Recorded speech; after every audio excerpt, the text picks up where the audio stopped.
month that followed the explosions in Kabul killed more than 7. तो ये है अक्टूबर 2025 की कुछ फुटेजेस। ये सैर इतिहाल नहीं, ये जंग है, एक असली जंग, अफगानिस्तान वर्सेस पाकिस्तान। बट आखिरकार किन चीजों ने इन दो बड़ी मुल्कों की सेनाओं को, इन दोनों गवर्नमेंट को आमने सामने लाकर खड़ा कर दिया और इस जंग के मैदान में ले? आज ये दोनों देश, ये दोनों सेनाएं एक दूसरे के अगेंस्ट है। ऐसा क्या हुआ जो ये यहां तक आ चुके हैं? इसके पीछे है एक तीसरी अनकही कहानी, टीटीपी, तहरीक तालिबान पाकिस्तान, बोले तो पाकिस्तानी तालिबान। तो आज हम जानेंगे इस टीटीपी की असली हकीकत, इसका पास्ट, इसका फ्यूचर, ये कहां से आया, कब बना, किसने बनाया, और 2021 में जब अफगानिस्तान पर तालिबान ने कब्जा किया पूरी तरीके से, उसके बाद से टीटीपी इतना ताकतवर कैसे हो गया है। चलिए जानेंगे इस वीडियो में और खोलेंगे इनके सारे राज। मैं हूं Himanshu Lohia and you are watching Himanshu Lohia by को क्रेजी।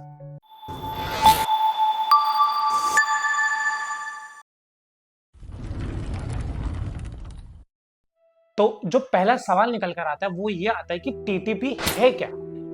टीटीपी यानी कि तहरीक तालिबान पाकिस्तान, इसे आमतौर पर पाकिस्तानी तालिबान के नाम से भी जाना जाता है। ये एक मिलिटेंट ग्रुप है जिसकी आइडियोलॉजी बहुत सिमिलर है अफगानिस्तानी तालिबान से, लेकिन इस बात का ध्यान रखना बहुत ज्यादा जरूरी है कि पाकिस्तानी तालिबान और अफगानिस्तानी तालिबान दोनों ही अलग अलग है, ये दोनों एक नहीं है, but because of same ideology ये दोनों एक दूसरे को बहुत ज्यादा सपोर्ट करते हैं। इस चीज की शुरुआत होती है 2007 में। In 2007 Baitullah Mehsud, the founder of TTP, इसने इस टीटीपी ग्रुप को फॉर्म किया। ये उस वक्त की बात है जिस समय अमेरिका अफगानिस्तान में वॉर ऑन टेरर लड़ रहा था। इस चीज में पाकिस्तान अमेरिका का अलाय बना और ये देखते हुए पाकिस्तान के ट्राइबल, जो अफगानिस्तानी बॉर्डर के पास के जो एरियाज थे, वहां के छोटे मोटे मिलिटेंट ग्रुप ने मिलकर टीटीपी बनाया, तहरीक तालिबान पाकिस्तान। तो यहीं से शुरुआत होती है टीटीपी। इनका मकसद पाकिस्तान में डेमोक्रेटिक सरकार को गिराना है और इनका मकसद वहां पे अपना सख्त इस्लामिक रूल लेकर आना है। यूएन ने भी इस ग्रुप को अल-कायदा के एक टेररिस्ट ग्रुप के रूप में रिकॉग्नाइज किया हुआ है। 2007 से 2013 तक टीटीपी ने कई छोटे बड़े हमले किए, जिसमें politicians, Pakistani army, childrens, peoples, politicians सबको निशाने पर लिया गया। लेकिन 2014 में टीटीपी ने एक ऐसा क्राइम किया जिसने पूरे पाकिस्तान को शॉक में रख दिया, हिला कर रख दिया। जो पेशावर के आर्मी पब्लिक स्कूल में घुसे और बच्चों पर ताबड़तोड़ गोलियां चला दी। School massacre in Pakistan, the deadliest in years. More than 120 were killed. TTP ने पेशावर के एक आर्मी पब्लिक स्कूल में घुसकर हमला किया।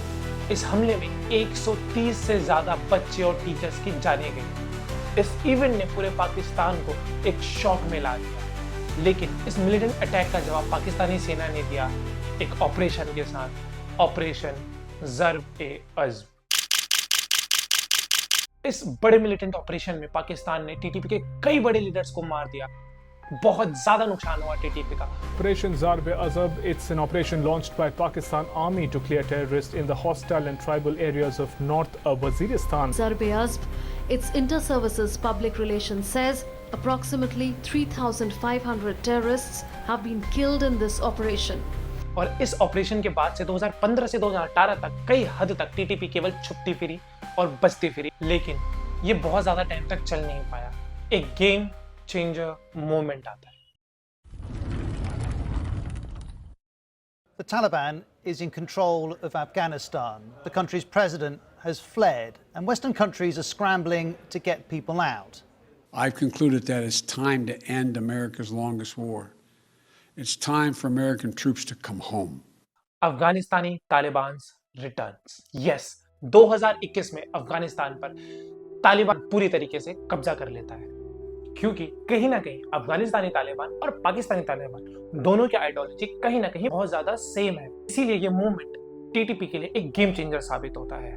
टीटीपी को मिलता है हेवन, टीटीपी के लीडर्स, टीटीपी के मिलिटेंट्स अफगानिस्तान में रहने लगे। टीटीपी को मिलते हैं वेपन्स, एडवांस्ड वेपन, यूएसए द्वारा छोड़े गए जो वेपन थे और अफगानिस्तानी वेपन्स, उन सब का यूज टीटीपी करने लगी। एक मोराल, जिससे कि उनकी हिम्मत बढ़ गई कि वहां अगर ऐसा हो सकता है तो यहाँ क्यों नहीं हो सकता।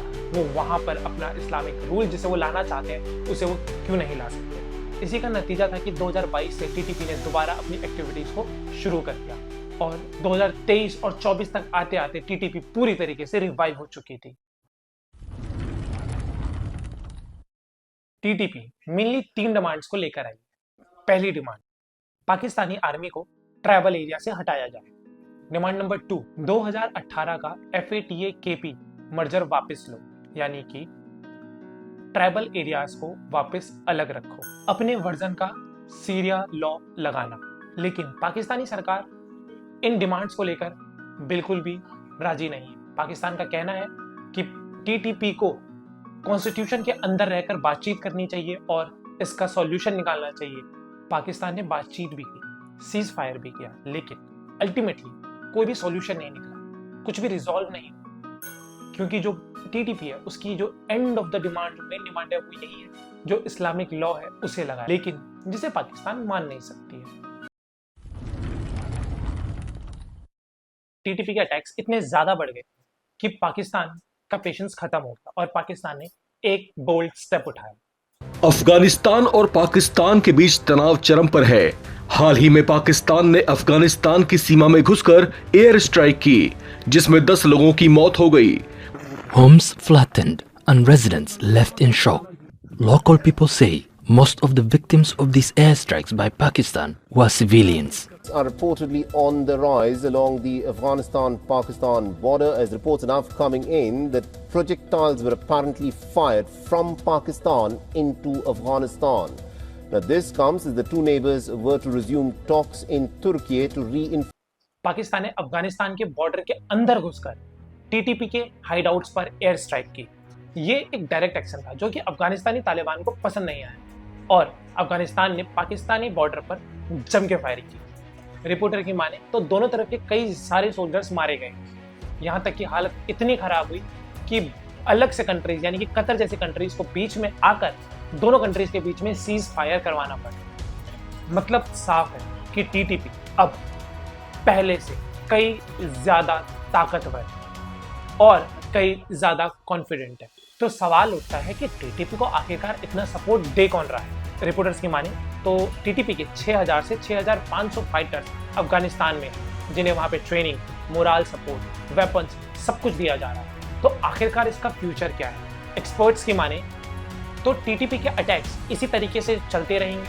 पाकिस्तान अफगानिस्तान में एयर स्ट्राइक्स करता रहे, लेकिन अगर तालिबान का सुप्रीम लीडर पाकिस्तान के खिलाफ जिहाद ऐलान करता है तो सिचुएशन बहुत ज्यादा हद तक खराब हो जाए। ये क्राइसिस पाकिस्तान की सिक्योरिटी के लिए एक बहुत बड़ा थ्रेट है। टीटीपी पाकिस्तान के खिलाफ लड़ने वाला एक मिलिटेंट ग्रुप है। अफगानिस्तानी तालिबान का सपोर्ट इस टीटीपी को और स्ट्रॉन्ग और मोरल दे रहा है, जो कि एक रीजनल थ्रेट बनता जा रहा है। 2025 में ये क्राइसिस एक नई ऊंचाई तक पहुंच चुका है, जो कि कभी भी किसी वक्त एक भयंकर रूप ले सकता है। दो देशों की सेनाएं आपस में पूरी तरीके से भिड़ सकती हैं। इस वीडियो को एंड करने से पहले मैं आपको थोड़ा सा कुछ एक्स्ट्रा बताना चाहूंगा। शायद आपने कभी ना कभी अफगानिस्तान मुजाहिदीन के बारे में तो जरूर सुना होगा। अफगानिस्तान मुजाहिदीन ये वही ग्रुप है जिसे यूएस सपोर्ट करता था, फंड करता था, आर्म्स देता था। क्यों? क्योंकि ये सोवियत यूनियन के अगेंस्ट लड़ रहे थे। सोवियत यूनियन उस समय अफगानिस्तान पर अपना कब्जा करना चाहता था। During 1979 and 1989 when Afghanistan and Soviet union war चल रही थी, उस टाइम पर तालिबान एग्जिस्ट नहीं करता था। But after the war ends in 1994 कुछ स्टूडेंट्स और कुछ लोग मुजाहिदीन से निकलकर एक नए ग्रुप को फॉर्म करते हैं, जो कि बनता है तालिबान, जो आज के समय में तालिबान अफगानिस्तान पर रूल करता है। तो एज पर सम रिपोर्ट्स, जो तालिबान है वो इसी मुजाहिदीन ग्रुप से ही निकला हुआ एक ग्रुप है, जो कि आज पूरे अफगानिस्तान पर रूल करता है। तो कहीं ना कहीं यूएस और पाकिस्तान अपना ही बोया खा रहे हैं। आप इस सिचुएशन को कैसे देखते हैं? आपको क्या लगता है कि पाकिस्तान जो कर रहा है क्या वो सही कर रहा है? जो यूएस ने उस टाइम पे किया, क्या उसने सही किया? हमें अपनी राय इस कमेंट बॉक्स में जरूर बताएं। अगर इस वीडियो से आपको थोड़ी भी वैल्यू मिली हो, थोड़ा भी कुछ नया कुछ समझने को मिला हो, हमारे चैनल को सब्सक्राइब करें, इस वीडियो को लाइक करें, इस वीडियो को फैलाएं अपने दोस्तों तक ताकि वो भी इन चीज़ों को जान सकें। और ऐसे ही एजुकेशनल कंटेंट को देखने के लिए हमारे चैनल को सब्सक्राइब करना ना भूलें। मैं हिमांशु लोही आपसे अलविदा लेता हूँ। Many thanks for watching. See you in the next video.